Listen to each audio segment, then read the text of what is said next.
Celebrate with us. Elizabeth Mitchell is on the other end of our line.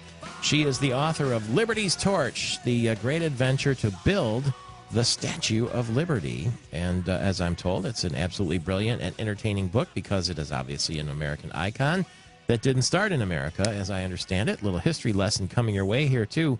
But now we're going to get the rest of the story. Elizabeth Mitchell on our AT&T line. Welcome to the program. Thank you. Good morning. Was building the Statue of Liberty a dirty job? It was definitely dirty in almost every way Yeah? you can think of that term. Yeah, I mean, it was dirty in terms of the plaster dust and, copper shavings that were flying around while it was being made, but also there had to be a lot of wheeling dealing to actually get it standing in New York Harbor. And it was all due to the incredible energy of the artist who made it, named Frederick Auguste Bartholdi. I think that, and there are some pictures in this book too, that it's pretty eerie. Some of these pictures. Who is that lady, that green lady holding up that torch? Well, they say that the body is modeled after the woman who that Bartholdi would later marry. The face is an interesting question because there are some rumors that it's the face of Bartholdi's mother. But Bartholdi was an amazing self-promoter and knew how to sort of sell, his idea to large numbers of people. And he never confirmed that it was the face of his mother. And his mother actually looks a little like George Washington. I actually have found photographs that I think it might be the face of his brother, who was kind of his idol, but had to be institutionalized at one point.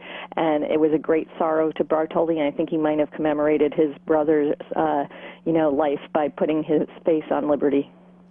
You heard me say that this is an American icon that didn't start in America. I was always taught that this was a gift from the French. Was it? It wasn't? Well, no, it wasn't that clean. I mean, I was very surprised myself when I found this out, and it was one of the things that compelled me to keep looking into the story. Originally, Bartholdi designed this for Egypt, for the mouth of the Suez Canal, which was just being built. But that deal fell through, and so he had to sell it somewhere. And the only place at that moment in time that he could think of that was engaged in big projects was America. And so he had some love for America, in as much as the idea of a democracy was, exciting to him as it was to many French intellectuals at the time. But he wasn't in love with American people or with the country itself. And so, anyhow, but he thought this was a good place to build it. I've seen it, but I've never gone up inside there. I know a lot of people, they feel they have to do that. They want to do that. Is that a disappointing experience ultimately?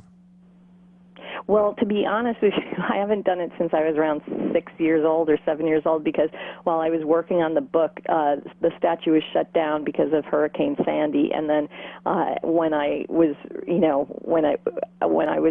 open again, I was on deadline. And then I went out there with my children recently, and you have to book many months in advance.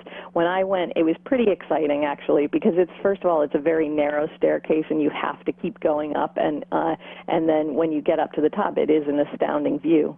I mean, it was certainly the highest view that anyone had ever had of New York when it was built, and it still is pretty remarkable.